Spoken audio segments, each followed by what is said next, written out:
নাম দিয়েছি, এটা নাম বাদশা। বাদশা, জি মাশাআল্লাহ। কি দেখে বাদশা নাম দিলেন? বাদশার মতন পালন করছি, বাদশার মতন এটার মানে চলাফেরা সবকিছু। না, এই সামনের কারণে দিকটা নাম তো দিয়েছি গেটআপটা আমরা তো বাদশা। মাশাআল্লাহ পুরো বাদশার মতোই।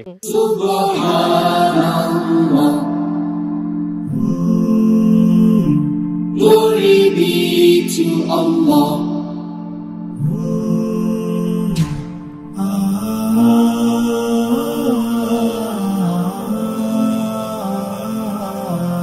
আসসালামু আলাইকুম সুপ্রিয় দর্শক মণ্ডলী, আশা করি আপনারা ভালো আছেন, সুস্থ আছেন। কৃষি টিভি চ্যানেলের পক্ষ থেকে আপনাদেরকে স্বাগত জানিয়ে শুরু করছি আমি মোহাম্মদ জুয়েল রানা। সুপ্রিয় দর্শক মণ্ডলী, 2024 কুরবানি ঈদ কিন্তু আস্তে আস্তে সন্নিকটে চলে আসছে। আপনাদেরকে আমরা সুন্দর সুন্দর আকর্ষণীয় গরুগুলো দেখানোর জন্য বিভিন্ন প্রান্তে ছুটে যাচ্ছি। তো আজকে আমরা চলে আসছি একদম প্রান্তিক পর্যায়ে। মাশাআল্লাহ, দেখতে পাচ্ছেন খুব সুন্দর আকর্ষণীয় একটি ক্রস ব্রাহ্মা গরু। আর এইটার ঠিকানা হচ্ছে ব্রাহ্মণবাড়িয়া জেলার বাঞ্ছারামপুর থানার, এটা হচ্ছে বড় বেলানগর। তো ভাই দেখতে পাচ্ছেন একদম প্রান্তিক কৃষক লোক। তো ওনার একদম গাভীর বাচ্চা এটা, উনি নিজে বীজটা দিয়েছিলেন। প্রায় 4 বছর যাবত এই সুন্দর গরুটা উনি পালন করতেছেন। মাশাআল্লাহ, দেখতে পাচ্ছেন দেখার মতো। আর এই গরুটার নাম দিয়েছেন উনি বাদশাহ।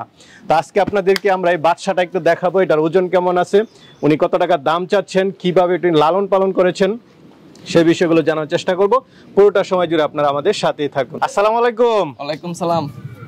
কেমন আছেন ভাই? আলহামদুলিল্লাহ ভাই। মাশাআল্লাহ, দেখতেছি সুন্দর একটি গরু আদর করতেছেন না? হ্যাঁ ভাই। এটা কি আপনি পালন করেছেন? হ্যাঁ, আমি পালন করি। আচ্ছা আচ্ছা, কি জাতের গরুটা? আপনার ব্রাহ্মা কি? আচ্ছা আচ্ছা, ক্রস ব্রাহ্মা জাতীয় না? ক্রস ব্রাহ্মা জাতীয়, 50% ব্রাহ্মা। তো ভাই এটা কি 2024 কুরবানি ঈদের জন্য? হ্যাঁ, এটা 2024 কুরবানিদের জন্য প্রস্তুত করা হইতেছে না? কত বছর যাবত আপনি এটা পালন এটা করতেছেন? আমার পালে দীর্ঘ 4 বছর যাবত। 4 বছর? জি। একদম ছোট থেকে পালন করা? ছোট থেকে আমার গরুর নিজের গাভীর বাছুর না? আপনি নিজে বীজ দিয়েছিলেন? জি জি। মাশাআল্লাহ, গরুটা কিন্তু খুব সুন্দর, দেখার মতো একটি গরু। দর্শক বন্ধুরা দেখতে পাচ্ছেন গলার ঝুল আর চুটটা কিন্তু মাশাআল্লাহ দেখার মতো। তো ভাই এটা কি কোনো নাম দিয়েছেন? হ্যাঁ, এটা নাম দিয়েছি, এটা নাম বাদশা। বাদশা? জি। মাশাআল্লাহ, কি দেখে বাদশা নাম দিলেন? বাদশার মতন পালন করছি, বাদশার মতন এটার মানে চলাফেরা সবকিছু। না, এই সামনের কারণে দিকটা নাম তো দিয়েছি গেটআপটা আমরা তো বাদশা। মাশাআল্লাহ পুরো বাদশার মতোই। হ্যাঁ। 2024 কুরবানিদের অন্যতম সেরা আকর্ষণ একদম প্রান্তিক খামারির বাদশা। দেখতে পাচ্ছেন দর্শক বন্ধুরা, কেমন লাইভ ওয়েট হয়েছে বাদশার? লাইভ ওয়েট আমরা অনুমান করতেছি আপনার 850 প্লাস। আচ্ছা আচ্ছা, 800 কেজির মতো। জি জি। আপনাদের তো স্কেল নাই না? জি না, আমাদের তো স্কেল নাই, আমাদের মানে এটা হচ্ছে অনুমানের উপরে। উপর। বাদশার কেমন দাম চাবেন আপনি?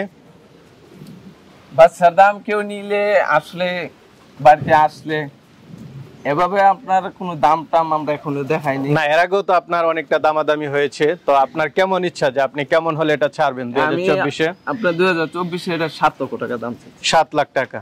আচ্ছা আচ্ছা, আপনার চাওয়া দাম হচ্ছে 7 লাখ, তারপর আলোচনা করতে পারবেন। না, বাইয়ের দাম মোটামুটি উনি আহামরি ব্যবধান করেন নাই, যাক মোটামুটি প্রান্তিক পর্যায়ে একটি সুন্দর গরু। তো আপনার ইয়া হচ্ছে যে 800 কেজি মতো আছে। আচ্ছা, এটা স্কেলে উঠালে হয়তো বা একটু এদিক সেদিক হবে। আচ্ছা, বাইরের গরু হচ্ছে বাদশা। তো কিভাবে আপনি বাদশাকে লালন পালন করেছেন? আপনি তো বাদশার মতোই লালন পালন করেছেন বলেছেন। সকালে আপনার গোসল করাই, আবার অনেকদিন বিকালও গোসল করাই, 2 বার গোসল। তারপর আপনার চিকন ভুসি, মোটা ভুসি, আচ্ছা আচ্ছা, সরিষার খোল, এগুলি একদম ন্যাচারাল খাবার। ন্যাচারাল খাবার। আচ্ছা, আর সবুজ ঘাস বলতে আপনার ওই চালুয়া যে ঘাসটা। আচ্ছা আচ্ছা, ভাই যেহেতু 4 বছর যাবত পালন করতেছে, তার মানে বোঝা যাচ্ছে ভাই মোটামুটি একদম ন্যাচারাল খাবার খাই এটাকে লালন পালন করেছেন। সুটাম দেহি, মাশাআল্লাহ, খুব সুন্দর গরু। দৈনিক আপনার কেমন টাকা খরচ হয়েছে এই গরুটার পিছনে? আসলে কি আপনার, আমি আরো গরু আছে, তো আমার আরো 5-7টা গরু আছে, তো মোট মিলে আমার 8টা গরু। এগুলো আপনার আমার হিসাবে আর কোনো, তারপরে একটা মানে অনুমানে কেমন টাকা খরচ হয়েছে আপনার এটার পিছনে? আনুমানিক বলতে আপনার দৈনিক এরকম কোনো আমার হিসাব নাই, সব গরুর একসাথে খাওয়াই তো। আচ্ছা আচ্ছা, 500-700 এরকম বা কিরকম? এই 5 থেকে 600 টাকা। 500-600 টাকা। না, বাইরে একটা জিনিস ভালো লাগলো, বাইরের কথাবার্তা গুলো খুব একদম মিল আছে। গরুটার পিছনে ভাই 500-600 টাকা খরচ করেছেন, এটা স্বাভাবিক। একটা এরকম একটা বড় গরু পালন করতে গেলে মোটামুটি এরকম লাগে। আপনি কি ফলমূল কিছু খাওয়াইছেন? আমি আপনার ন্যাচারাল খানা, আমি 2 কানি জমি আপনার ভুট্টা চাষ করি। আচ্ছা আচ্ছা, ভুট্টা নিজের জমির আর চিকন ভুসি, মোটা ভুসি, সরিষার খোল, এগুলি বাজার থেকে এনে খাই। এইগুলো নিয়ে আসেন না? আর অন্য ধরনের কোনো জ্ঞান জি না। না, যাক খুব ভালো। আর কাঁচা ঘাস বলতে চাল্লা ঘাস যেটাকে বলা হয়। আচ্ছা, অনেক বড় খামারিরা আছে বড় বড় গরু কিনে, তাদের উদ্দেশ্যে আপনি কি বলবেন?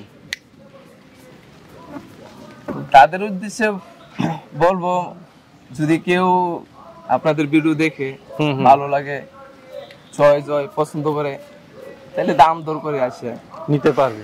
আর সবচেয়ে ভালো হচ্ছে যেহেতু বড় বড় খামারিরা তো বিভিন্ন জায়গা থেকে গরু কিনে, তারাও যদি আপনার এই গরুটা নিয়ে যায় তাহলে মনে হয় যে আপনার জন্য অনেকটা ভালো হবে। হ্যাঁ। আচ্ছা আচ্ছা, না মাশাআল্লাহ, খুব সুন্দর একটা গরু দেখাই যাচ্ছে। তো এটা যদি বাড়িতে বিক্রি করতে পারেন আলহামদুলিল্লাহ, বাড়িতে বিক্রি করতে না পারলে কোথায় নেবেন? গাবতলী হাটে নাকি না? ওইরকম কোনো চিন্তা ভাবনা নাই, আসলে আমাদের স্থানীয় বাজার আছে তো। আচ্ছা আচ্ছা, স্থানীয় বাজারে কি এরকম সুন্দর করে যায়? হ্যাঁ, আর ওঠে তো। আচ্ছা আচ্ছা, ওঠে না? না মোটামুটি মানে এলাকা তো বিক্রি করার একটা চিন্তা ভাবনা আছে। যদি খামারি হয় হইলো, আর না হইলো। আচ্ছা ঠিক আছে ভাই, তো ভালো থাকবেন। আসসালামু আলাইকুম।